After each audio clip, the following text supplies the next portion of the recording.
우리가 헤롯 성전의 그 행각 그림을 보면 안나스 상점이 있죠. 그게 어디 있느냐면 사내들인 옆에 있어요. 성전 안에는 시장이 두 군데가 있습니다. 한 군데는 순례객들을 대상으로 희생 제사 제물을 파는 거예요. 그리고 또 한 군데에서는 관광객들을 상대로 해서 물건을 파는 그런 시장이 두 군데가 있습니다. 지금 예수님은 희생 제물을 파는 안나스 상점에서 진노하시면서 상을 엎으신 것입니다. 이 상점에서는 희생 제물로 사용이 되는 짐승들도 판매를 했지만 유대인들이 성전세를 바쳐야 하기 때문에 환전하는 환전상들도 있었습니다. 20세가 넘는 성인들은 모두 1년에 반세겔을 바쳐야 되는 거죠. 환전이 필요한 이유는 그 당시에 화폐가 세 가지가 있었습니다. 이스라엘 화폐를 세겔이라고 하고 그리스 화폐를 드라크마라고 하고 로마 화폐를 데나리온이다 이렇게 불러요. 근데 성전세는 반드시 두로에서 주조한 그런 세겔을 바쳐야 되는 거예요. 두로 기억나시죠? 그 수로보니게 여인의 사건이 있었던 그 두로예요. 그래서 거기서 만든 그 동전을 바쳐야 되는 거예요. 그러니까 두로 1세겔은 데나리온의 4배입니다. 근데 우리가 배운 것처럼 한 데나리온은 한 남자가 하루의 일당이거든요. 그래서 그 한 데나리온, 4데나리온을 바꿔야 되는 거죠. 두로로. 근데 반세겔만 바쳐라 그러니까 2데나리온만 있으면 되는 거예요. 그러니까 환전상이 항상 거기에 거주하면서 돈을 바꿔 주었습니다. 근데 이 세겔이 다른 지역에서도 만들었어요. 그런데 꼭 두로 것만 바쳐야 되는 거죠. 다른 데서 한 것은 2데나리온이에요. 우리나라 돈이 아니라 그냥 10만 원 이러면 너무 좋겠다 진짜. 아유. 나이가 먹으니까 혀도 잘 안 돌아가. 그래서 두로 데나리온이 세겔이 훨씬 비싼 거예요. 그러니까 이제 거기 환정사들이 돈을 가져오면 그렇게 바꿔주었습니다. 근데 이 사람들이 정직하면 괜찮다 말이죠. 정직하면. 그런데 그 환전을 할 때 수수료를 너무 많이 떼는 거예요. 저도 미국에 돈을 보내보면 그 환율이 오르면 정신이 하나도 없어요. 환율이 1,200원이면 제가 1,000만 원을 보내잖아요. 그러면 거기서 200이 떨어지는 거예요. 이렇게 그 사람들이 갖는 거지요. 아이들을 공부시킬 때는 1,500원까지 올라간 적이 있어요. 근데 등록금 떼는 방법이 없거든요. 그럼 보내면 1,000만 원 보내면 500만 받는 거예요. 예수님이 계셨으면 들러 엎었을 거야 아마. 그러니까 예수님이 보실 때 그 하나님 앞에 드리고 싶은 그 마음들, 그리고 제사를 방해하는 그 모습들이 화가 나신 것입니다. 그래서 그 자리에서 들러 엎으신 거지요. 예수님은 시장이 되어버린 성전을 경건하게 기도하는, 만민이 기도하는 집으로 만들고 싶어 하셨어요. 칼빈은 성전에서 물건을 파는 행위는 제사장들에 의해서 도입이 됐다 이렇게 말을 하고 있습니다. 상인들은 장사할 그 장소를 얻기 위해서 막대한 금액을, 우리도 권리금을 내고 들어가잖아요.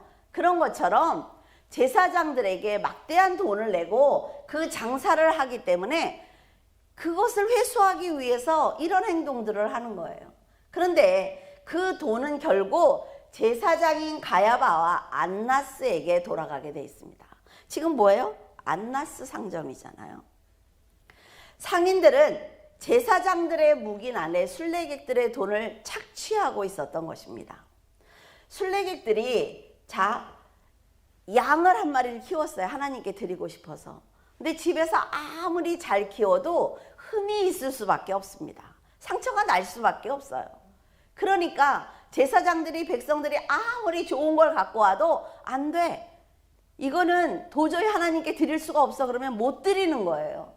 그러니까 이 사람들이 몇 번 거절을 당하니까 그 다음에 이 사람들이 하는 것이 뭐냐면 그냥 와서 사는 거죠. 그런데 자기들이 파는 거는 흠이 있어도 통과. 왜? 어디서 샀어? 아, 저기 안나스 상점에서 샀습니다. 통과. 이런 악한 짓들을 한단 말이죠. 헤롯이 마음대로 성전을 확장을 했는데 뭐는 못하겠어요. 하나님의 성전을 건드린 사람이 뭐는 못하겠어요. 하나님의 말씀을 거짓으로 전하는 목회자가 뭐는 못하겠어요. 그러니까 헌금 그 내용이 13가지 14가지가 되는 거죠. 자기들이 만들면 하나님이 드리라는 헌금이다 라고 얘기하는 거예요. 그럼 성도들은 뭐예요? 온 정성을 다해서 또 헌금을 드리죠. 예수님이 바라보실 때 그것은 정상이 아니다 라는 말씀을 하신다는 것입니다. 고린도전서 1장 18절에 십자가의 도가 멸망하는 자들에게는 미련한 것이요 구원을 받는 우리에게는 하나님의 능력이라. 하나님의 은혜를 경험한 성도는 하나님께 드리는 예배가 얼마나 귀한지 알고 있습니다. 그래서 함부로 행동하지 않아요. 하나님의 영광을 위해서 최선을 다한다 말이죠. 그러나 하나님을 모르는 세상 사람들은 이 하나님의 일을 이용해서 돈을 벌려고 하는 것입니다. 그들은 하나님의 이름과 십자가와 부활과 재림에 대해서 아무런 감동이 없습니다. 우리가 아무리 밖에 나가서 전도를 하면서 예수 그리스도께서 재림하실 날이 얼마 남지 않았다라고 얘기해도 그 사람들은 아무런 감동이 없단 말이죠. 아, 쟤네들 또 떠드네. 이런 말을 하는 거예요. 지금도 하나님의 이름과 말씀으로 돈을 버는 사람들이 너무나 많이 있습니다. 자신의 인생을 위해서 하나님을 이용하는 사람들도 많이 있어요. 그러니까 사람들이 뭐라 그래요? 목회자도 하나의 직업이잖아 라는 말을 너무나 쉽게 한단 말이죠. 하나님 앞에 선 목회자가 이것을 직업으로 삼을 때 그 말씀조차도 끝나는 것입니다. 이런 행동이 성전에서 장사하는 이 사람들과 다를 것이 무엇이 있느냐 하는 것입니다. 자, 니카노문, 우리 여인의 뜰 그림을 볼까요? 여인의 뜰 그림을 보면 니카노문이 있습니다. 이 여인의 뜰에서 성소에 들어갈 때 이 니카노문을 통과해야만 들어갈 수가 있어요. 그래서 15개의 계단을 올라가야 합니다. 이 계단들은 나중에 절기 때 거기서 나팔을 불기도 하고 굉장히 중요한 일들을 많이 해요. 니카노문은 청동으로 만들어져 있습니다. 이 문 앞에서 행해졌던 3가지 예식이 있는데 한 가지는 고침을 받은 문둥병자가 제물을 드리는 장소예요. 그리고 두 번째는 산모가 아기를 낳고 나면 정결례를 해야 했죠. 그래서 아들을 낳으면은 33일만 있다가 정결례를 하는데 딸을 낳으면 66일이에요. 그러니까는 참 딸은 시간도 많이 걸리고 돈도 많이 걸리고, 그렇죠? 세 번째는 간음이 의심되는 여인의 정결례가 여기서 행해졌습니다. 민수기 5장 11절에서 31절을 이렇게 보면은 남편이 아내가 의심이 되는 거예요. 그런데 아내 입장에서 간음을 행했든 안 행했든 상관이 없습니다. 남편이 일단 딱 의심을 하면 여인은 이 제사장 앞으로 가야 되는 거지요.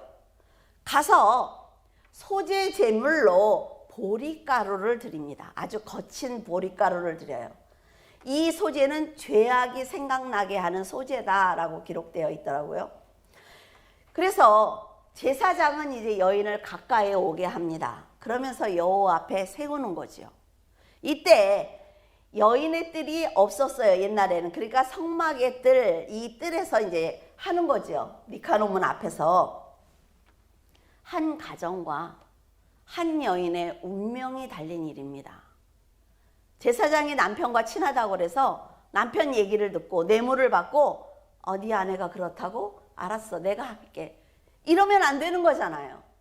그러니까 제사장은 그 물두멍에 있는 거룩한 물을 떠다가 성소 바닥에 있는 티끌을 거기다 넣는 거예요. 원래 그 물두멍에 있는 물은 뭐예요? 깨끗하게 하는 물이에요. 근데 그 물을 더럽힙니다. 티끌을 넣어서.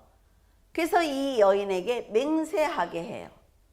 내가 이 물을 먹고 내가 정말 간음을 했다면 나는 죽을 것이다. 그런데 이 여인이 이 물을 먹었는데도 아무 일이 일어나지 않으면 잉태하는 축복을 받습니다.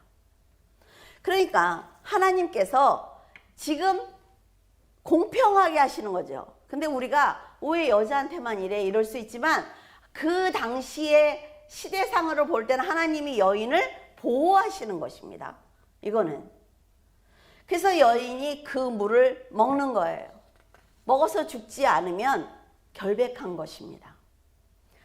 이런 일을 여기서 행했다는 거예요. 니카노문 앞에서. 그러니까 우리가 성경을 이렇게 보면 그 니카노문 앞에서 했구나 이제 알 수 있겠죠. 그래서 니카노문을 열고 안으로 들어가면 제사장의 뜰이 나옵니다. 제사장의 뜰에는 물두멍이 있어요.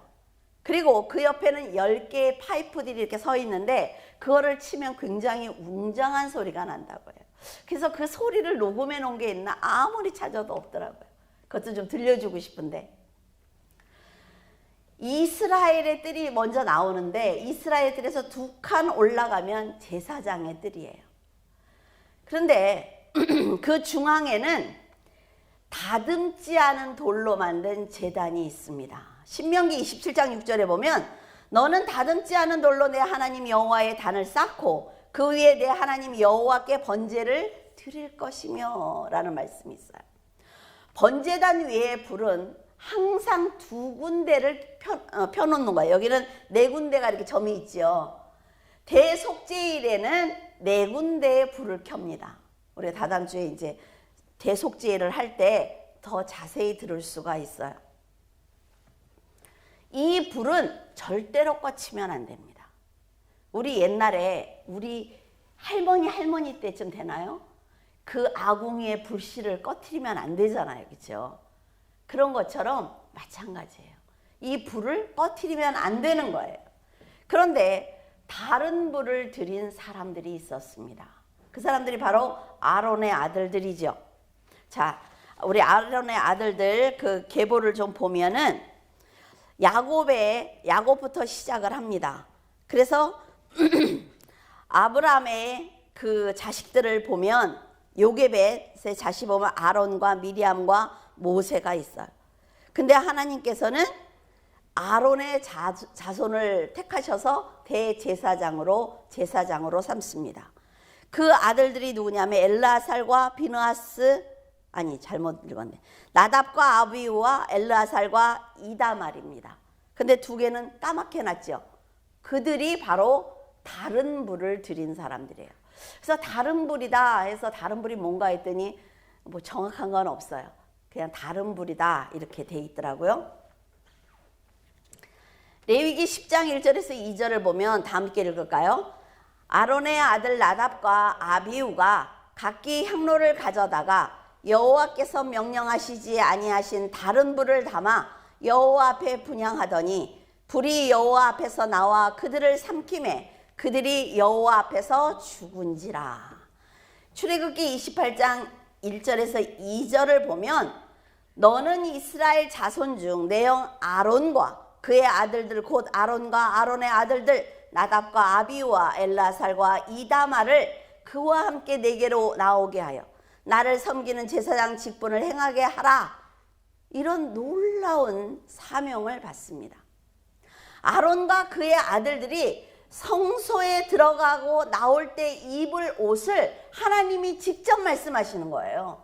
이건 대단히 중요한 얘기입니다. 자, 성도다. 그럼 뭐예요? 예수 그리스도가 나 때문에 십자가에서 죽으신 것을 믿고 하나님 앞에 갈 사람들을 성도라고 얘기하죠. 하나님께서 정하신 것을 믿는 자를 성도라고 얘기한단 말이에요. 제사장들은 하나님께서 만들어주신 그 옷을 입고 모든 백성의 죄를 대신해서 들어와서 하나님 앞에 제사를 지내는 아주 중요한 사람들입니다. 그런데 지금 이 나답과 아비후가 어떤 행동을 하느냐 하는 거죠. 이들은 하나님을 만나도 자기들이 세상에서 살던 그 악한 행동을, 삶의 그 습관을 버리지 않은 것입니다. 하나님을 만나기 전에는 막 세상 사람들하고 똑같이 살 수 있어요. 하나님을 만나고 나서 너 과거에 이랬잖아, 너 과거에 이랬잖아, 이럴 필요 없다는 거죠. 하나님을 만나고 나면 내 과거의 모든 삶은 버리고 새 사람이 되는 것입니다.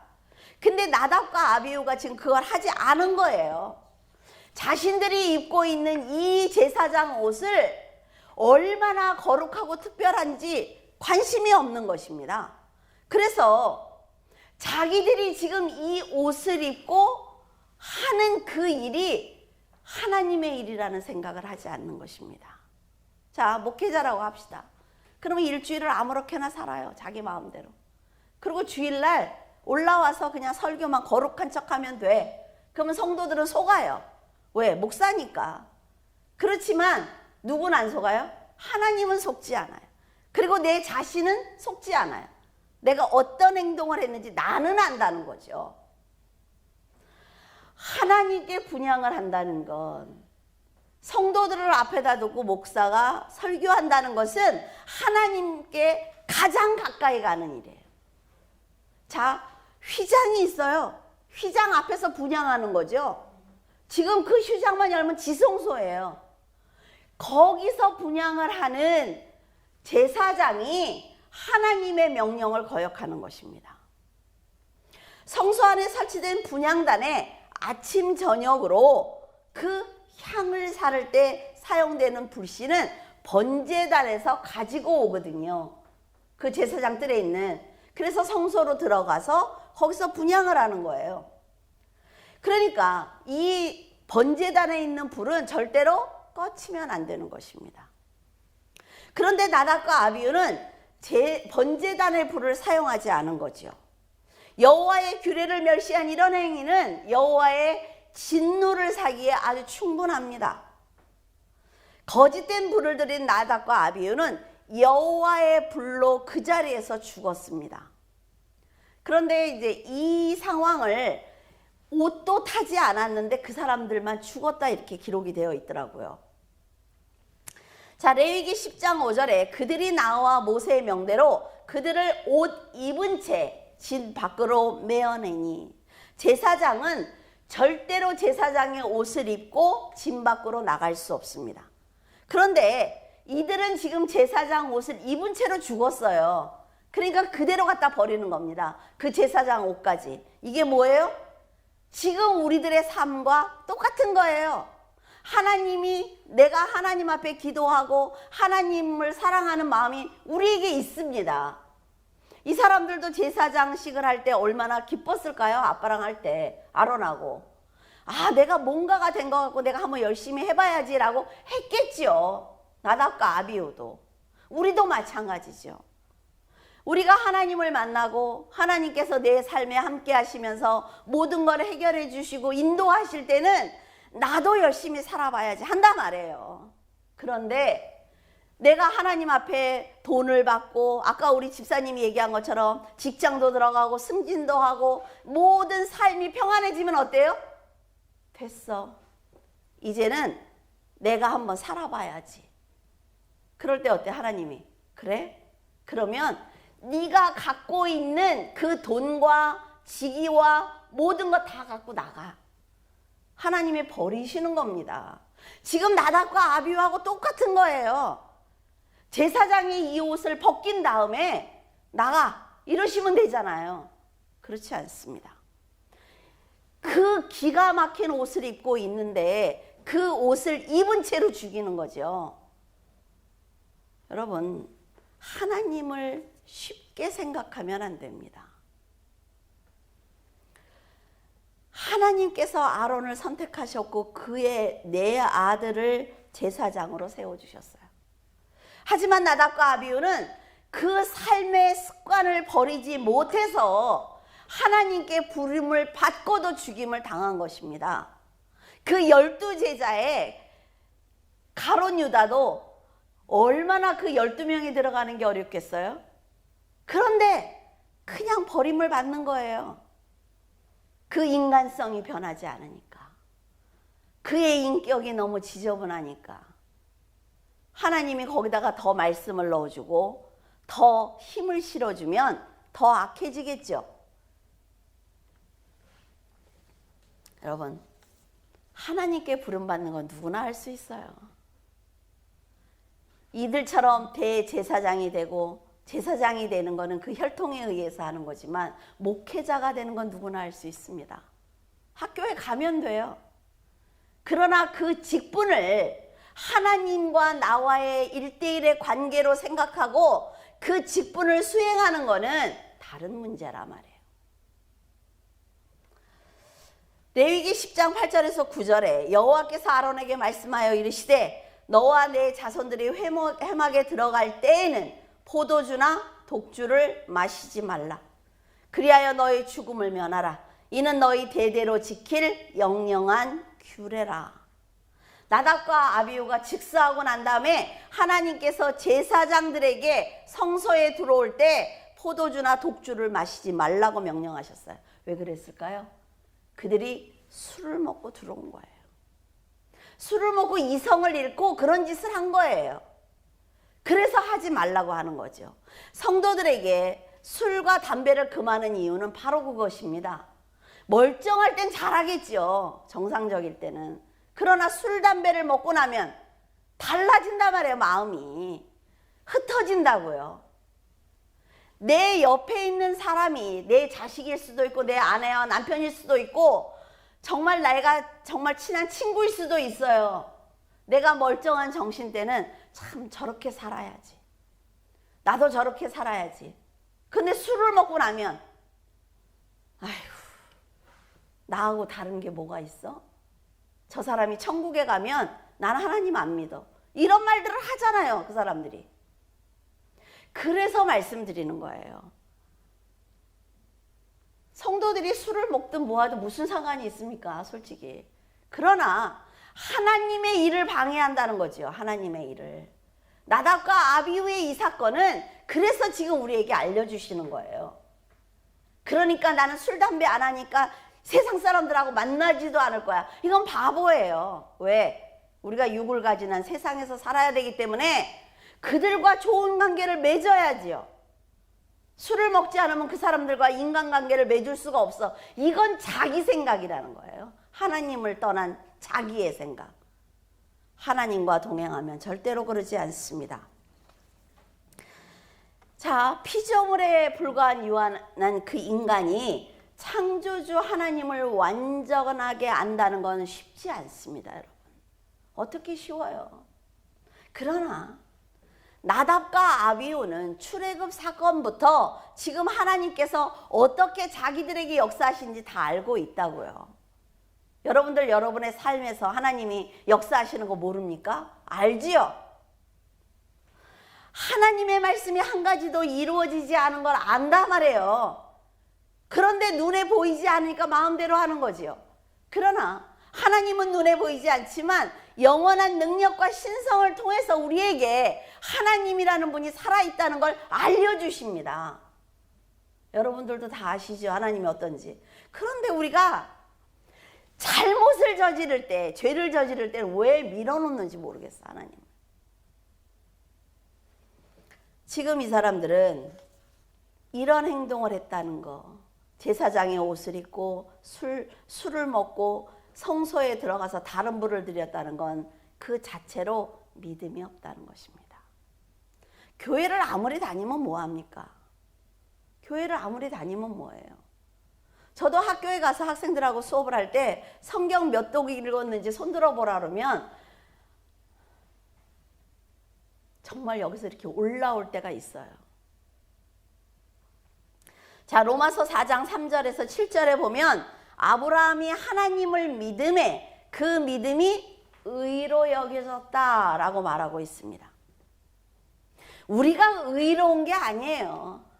예수 그리스도께서 십자가를 지고 나를 위해 돌아가셨다는 것을 믿는 것. 정말 믿어요. 그게 믿어져요 할 때 하나님이 그래, 내가 너를 그래서 그걸 의로 생각을 해. 그래서 나는 너를 의인으로 봐. 그래서 너는 내 자녀야. 사생자가 아니야. 라고 말씀하시는 거예요. 그리고 일하는 자에게는 그 삭시 은혜로 여겨지지 않고 보수로 여겨진다 라고 했어요. 우리는 늘 하나님의 은혜를 은혜라고 얘기합니다. 거저 주신 은혜라고 얘기하죠. 그런데 내가 이 교회 장로잖아. 내가 이 교회 목사잖아. 그럼 나도 하나님을 위해서 뭐 하는 게 있잖아. 그러면 너는 이미 싹을 받았다는 겁니다. 너는 그냥 일을 하지 않은 자가 아니라 일을 했다고 생각을 하니까 나는 너에게 빚진 게 없어 라는 거예요, 하나님이. 자, 하나님의 일을 아니할지라도 경건하지 아니한 자를 의롭다 하시는 이를 믿는 자에게는 그의 믿음을 의로 여기신다. 굉장히 어려운 얘기예요, 이 얘기는. 우리가 자꾸 세상의 일로 연관을 시키니까 이 말씀이 풀어지질 않는 거지요. 하나님께서 우리에게 주신 의는 우리가 일을 해서 받을 수 있는 의가 아니라는 것입니다.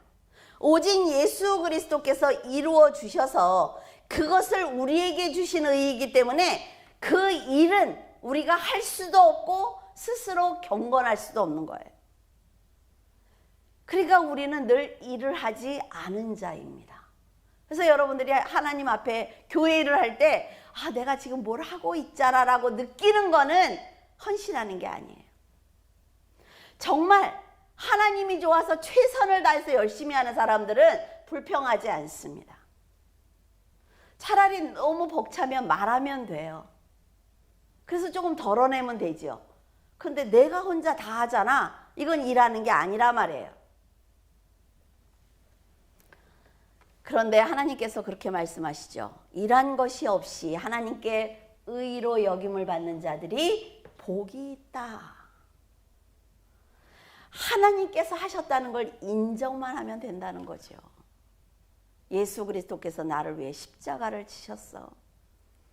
나는 죄인이지만 예수 그리스도께서 나에게 의의 옷을 입혀주셔서 나는 이 의의 옷을 입고 하나님 앞에 나가. 그래서 내가 이 옷을 벗을 수가 없어. 이 옷을 더럽힐 수가 없는 거야 라고 믿는 그 믿음을 의로 여기겠다라고 말씀하시는 거죠. 그러니까 넌 내 자녀야. 그러니까 내가 너한테 복을 줄게 이거예요. 자, 여러분, 하나님은요 인간의 생각 안에 갇혀 계신 분이 아닙니다. 감히 하나님의 음성을 듣는 거룩한 자리에서 믿음을 갖지 않는 그 자체가 죄입니다. 성도라는 직분은 제사장이라 말이죠. 세상과 철저히 구별되어 있어요.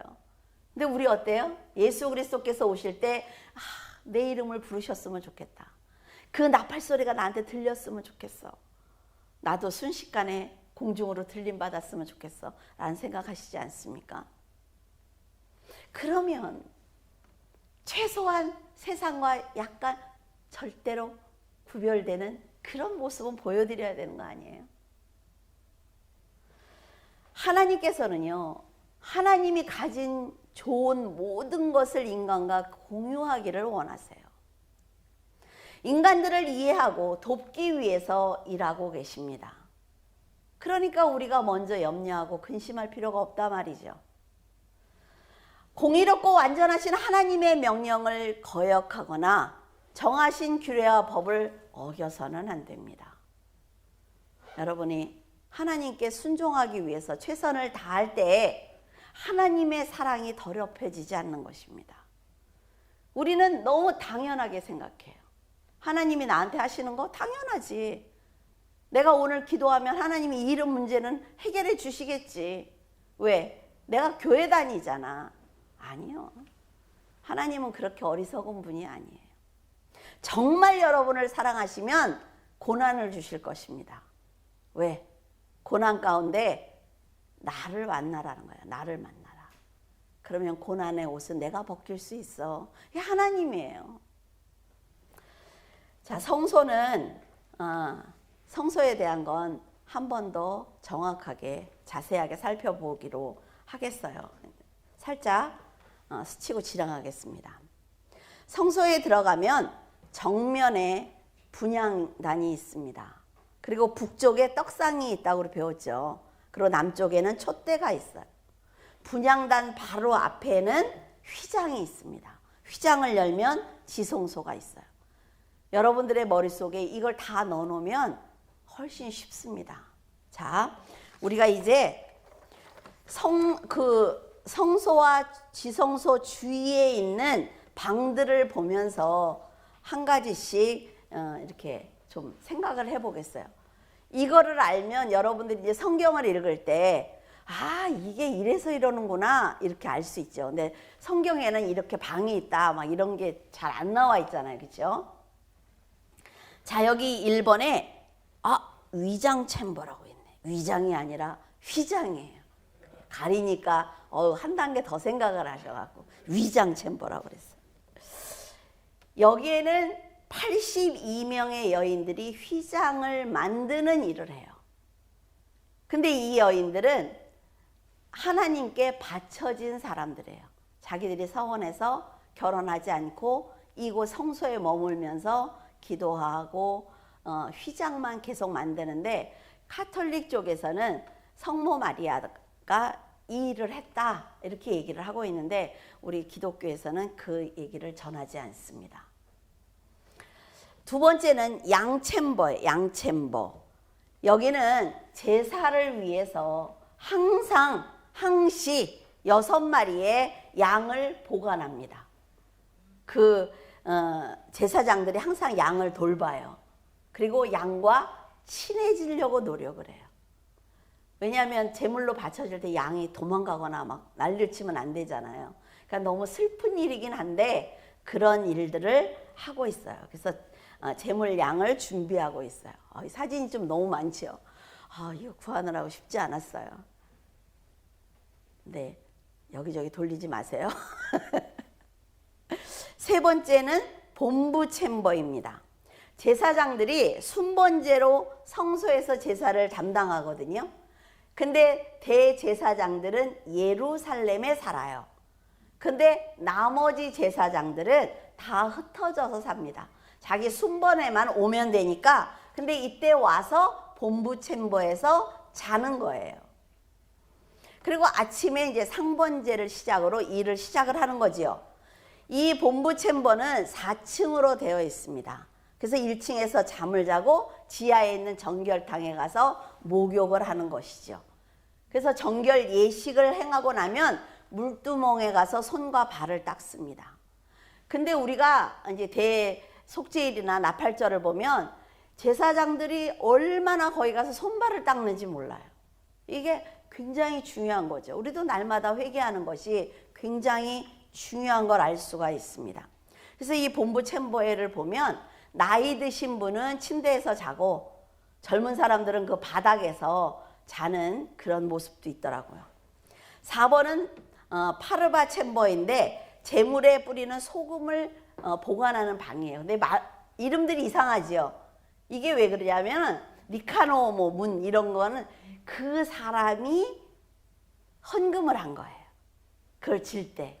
그래서 우리도 뭐 이런 거 이렇게 하면은 이건 어떤 집사님이 하셨습니다. 근데 전 잘 안 하지만 이렇게 이름을 붙이면 참 편할 것 같아요. 그죠? 거기 이강 집사님 마이크를 좀 주세요. 막 이러면 얼마나 힘들어. 그치요? 이렇게 이름이 붙여져 있어요. 5번은 비느하스 챔버예요.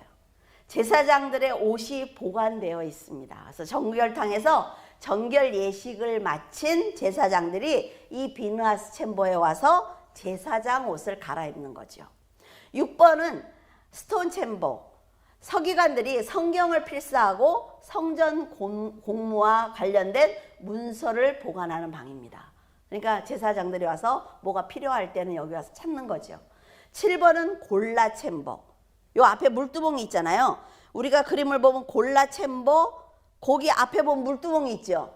그래서 그 물두멍을 이렇게 물을 채우고 이렇게 날마다 저녁에 비우는 그런 일을 제사장 이 사람들이 담당을 했어요. 8번은 다듬은 돌 챔버예요. 근데 너무 재밌더라고요. 제사장들이 모여서 이게 다듬은 돌 챔버에서 4번의 제비뽑기를 하는데 이 사람들이 3번째 제비뽑기에서 뽑히기 위해서 엄청 기도들을 한대요. 하나님 앞에. 내가 3번째.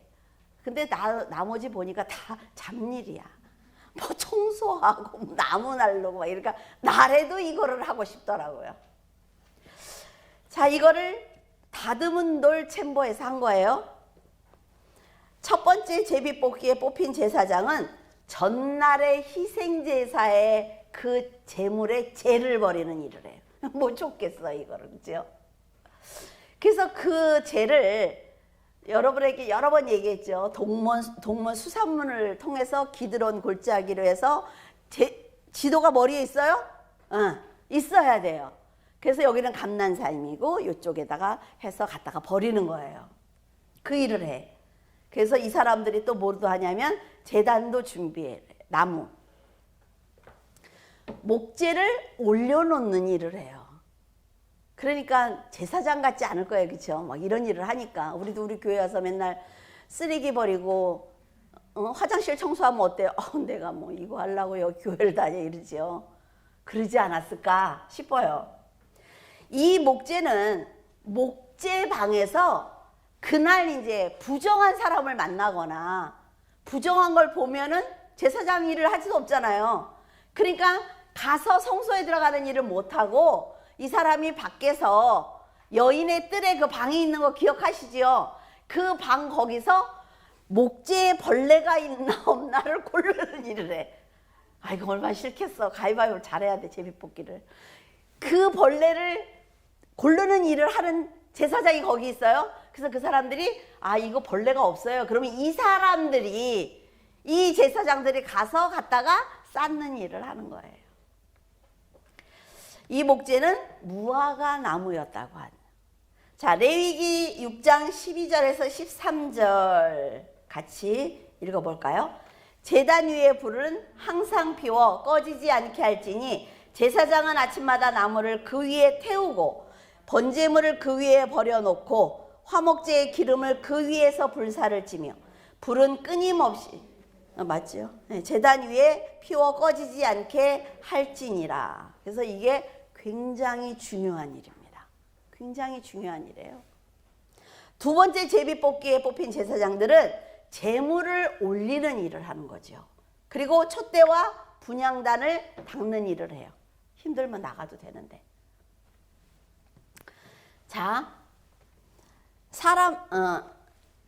이제 이 제물을 잡을 시간이 정확해야 되는데 그땐 달력이 없고 시계도 없잖아요. 그러니까 사람을 성전 꼭대기에 보내는 거예요. 그래서 이 하늘에서 그 헤브론 맑아가지고 헤브론까지 보일 때가 제물을 잡는 시간이에요. 참 어렵게 살았어요, 그렇죠? 그러고 나서 이제 끌고 와서 이제 그 제물을 잡지요. 그리고 제사 기명도 닦는 거예요. 그래도 옛날에 왜 제사 지낼 때 그 녹그릇 엄청 닦았잖아요. 그렇게 닦아요, 이 사람들도. 자, 이사야 53장 6절에서 7절에 보면 우리는 다 양 같아서 그릇 행하여 각기 제 길로 갔거늘 여호와께서는 우리 모두의 죄악을 그에게 담당시키셨도다. 그가 곤욕을 당하여 괴로울 때에도 그의 입을 열지 아니하였으며 마치 도수장으로 끌려가는 어린 양과 털 깎는 자 앞에서 잠잠한 양같이 그의 입을 열지 아니하였도다. 다 예수님의 그림자들입니다. 기명을 준비한 다음 성소 북쪽 문을 열고 니카노 문을 여는 거예요. 이게 보이죠? 이야, 성소 문을 열고 나도 따라가서 니카노 문을 한번 열어보세요. 그리고 제단에 피를 뿌리죠. 이것을 시작으로 성소 안에 들어가서 촛대와 분향단을 닦는 거예요, 이제. 그러니까 좀 그렇죠. 다음 세 번째 제비뽑기에는 분향하는 제사장을 뽑습니다. 그러니까 여기에 뽑히면 뭐 난리가 난다 그래요. 왜냐하면 평생에 한 번 걸리기가 쉽지 않대요. 나머지는 3번이고 1번이잖아요, 이거. 그래서 이게 뽑히기가 쉽지 않다는 거죠. 이 사람들은 뽑히기 전에 이 사람들이 다 모여 앉아서 쉐마 기도문을 암송한다고 합니다. 간절히 기도하는 거예요. 쉐마는 너희는 들으라 라는 뜻인데, 자, 신명기 6장 4절에 초두에 있는 말씀으로 히브리인들의 신앙 고백이기도 하면서 교육 지침이기도 합니다. 이걸 끊임없이 암송하는 거예요. 하나님, 나 한 번만 나저 거기 가서 분향 좀 하게 해달라고. 그래서 모든 제사장들은 이거 한 번 해보고 죽는 게 소원이라고 해요. 근데 다른 거는 하루 종일 하는데 이 분향하는 것만은 아침과 저녁 하는 제사장이 다르다고 해요. 왜냐하면 더 많은 사람들에게 해보게 하고 싶어서 그렇게 하는 거겠죠. 근데 이 제사장들이 안에서 이렇게 분향을 할 때 성도들은 뭐하냐? 백성들은 그 밖에서 기도하는 겁니다. 끊임없이 기도하는 거예요. 근데 기도 사진이 없나요? 이 사람들 기도하는 거 보세요. 우리는 이렇게 하잖아요. 이건 게르만족에서 온 거래요. 원래는 이렇게 하는 거래요. 눈 뜨고 하나님 앞에. 오늘 저녁에 가서 한번 해보세요. 이렇게 눈 뜨고 이렇게 하나님한테 이렇게 눈 뜨고 막 눈 뜨다가 어디서 사진이 왜 이렇게 삐뚤어졌어 막 이제 이러니까. 그래서 우리는 지금 이렇게 하지만 이렇게 기도하는, 그러니까 다니엘도 이렇게 기도했고 다 이렇게 기도했대요. 자, 하나님께서 제사를 흠양하시고 응답하시기를 간절히 바라는 겁니다. 그래서 분향이 이렇게 중요한 거예요. 요한계시록 5장 8절에 보면 그 두루마리를 취하심에 내 생물과 24 장로들이 그 어린 양 앞에 엎드려 각각 검은 고와 향이 가득한 금대접을 가졌으니 이 향은 성도들의 기도들입니다. 그 분향을 올리는 거는 뭔지 이제 아시겠죠? 백성들이 밖에서 기도하고 있고 모든 마음을 들여서 기도하는 거예요. 시편 141편 2절에 나의 기도가 주의 앞에 분향함과 같이 되며 나의 손 드는 것이 저녁 제사 같게 하소서. 멋지잖아요, 그죠? 다음에 요한계시록 8장 4절에 향연이 성도들의 기도와 함께 천사의 손으로부터 하나님 앞에 올라가는지라. 그래서 분향단을 기도와 연결하고 있습니다. 이만큼 성도들의 기도는 귀한 것입니다. 우리가 기도하고 싶으면 하고 안 하고 싶으면 안 해요. 왜냐하면 세상이 너무 바빠. 그죠? 그런데 하나님께서는 천사를 통해서 우리들의 기도를 갖고 오시기를 내 입 앞에서 기다리시는 거예요. 날 쫓아다니면서 내 입 앞에다가 여기다 대고 천사가. 그래서 그냥 마지못해서 몇 마디 해주는 걸 갖고 올라가는 거죠. 그 기도가 얼마나 중요한 건지 모른단 말이에요. 자, 분향을 마친 제사장은 밖에서 기도하는 백성들에게 나옵니다. 그리고 축복문을 낭송을 해요. 이게 민수기 6장 24절에서 26절인데 여호와는 내게 복을 주시고, 우리 같이 읽죠. 시작. 여호와는 내게 복을 주시고 너를 지키시기를 원하며 여호와는 그의 얼굴을 내게 비추사 은혜 베푸시기를 원하며 여호와는 그 얼굴을 내게로 향하여 드사 평강 주시기를 원하노라 할지니라. 우리 성경에 이렇게 복인 건 좋잖아. 여러 번 읽으면. 그죠? 이거를 분향한 제사장이 밖에 나와서 백성들을 향해서 하는 거예요. 그러니까 안에서 그렇게 간절히 원하던 분향을 하게 됐잖아요. 그래서 분향을 무사히 마쳤어요. 백성들에게 나왔을 때 그가 얼마나 충만할까요? 그 제사장의 선창으로 다른 제사장들이 사진 좀 띄워주실래요? 이렇게 쫙 쓰니까 분향한 제사장이 앞에 탁 나와서 선창을 하는 거예요. 그러면 제사장들이 쫙 서서 같이 따라하니까 얼마나 멋있을까요? 굉장히 멋있었을 것 같아요. 근데 이때 우리가 재밌는 걸 좀 해보려고 그래요. 제사장의 손 모양이 특이하죠? 자, 이렇게 해갖고 붙여서, 자, 해봐요. 이렇게. 제사장처럼. 이게 안 되는 사람은 제사장이 안 되는데. 그래가지고 제사장 시험을 볼 때 이거를 손을 내려보세요. 자, 하나, 둘, 셋, 착! 이렇게. 나처럼 잘 안 되는 사람은 제사장에서 떨어진대요. 재밌죠? 그래서 이거를 반드시 해야 된대요. 이게 히브리어로 쉰이라는 글자인데 축복하는, 그래서 그 사람들이 성경을 늘 외울 때 거기에 들어가 있는 글자라고 해요. 그러니까 학자들은 쉰을 하나님의 글자다 이렇게 얘기를 해요. 그래서 집에 가서 연습해 보세요. 나 오늘 되게 연습 많이 하고 왔는데 또 안 되네. 너무 다행이야. 제사장이 아니라 목사라. 너무 다행이야. 자, 누가복음 1장 22절 함께 읽겠습니다. 시작. 그가 나와서 그들에게 말을 못하니 백성들이 그가 성전 안에서 환상을 본 줄 알았더라. 그가 몸짓으로 뜻을 표시하며 그냥 말 못하는 대로 있더니. 사가랴가 세 번째 제비뽑기에 뽑혔어요. 얼마나 좋았을까요? 그래서 분향을 하러 갔어요. 근데 주의 사자가, 누가복음 1장 11절에 보면 주의 사자가 나타나서 향단 우편에 섰대요. 분향단 우편에. 나 설교할 때 좀 여기 한 번만 서봤으면 좋겠어.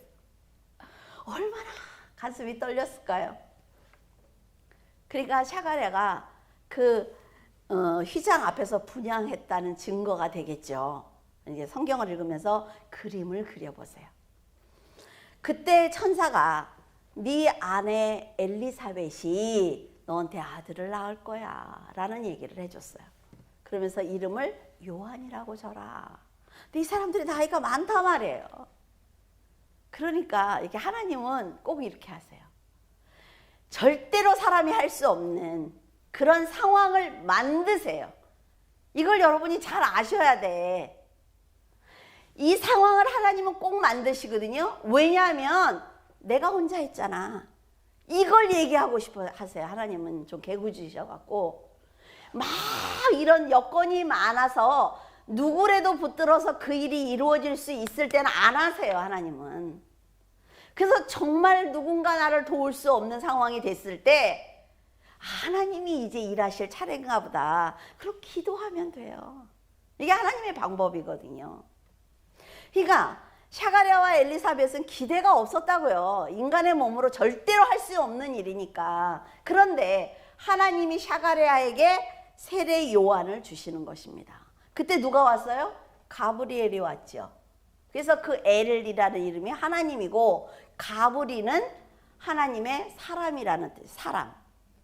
그래서 천사가 날개를 달고 날아다니고 이런 게 아니라 우리가 아브라함도 부지 중에 천사를 대접했을 때 보면 사람이잖아요, 다. 그러니까 이제 그렇게 생각을 하세요. 이렇게 막 기도하다가 혹시 날개 달린 게 오거든 나사렛 예수 이름으로 명하니 물러가라 이렇게 기도하시라고. 날개를 좋아가지고 쫓아다니지 말고. 사람의 모습을, 하나님의 형상을 담게 했잖아요, 우리 사람처럼. 그렇게 생각을 하시면 됩니다. 근데 너무 안타까운 게 뭐냐면 사가랴가 그 얘기를 딱 해줄 때 할렐루야 이러면 되는데 제가 늙었는데요?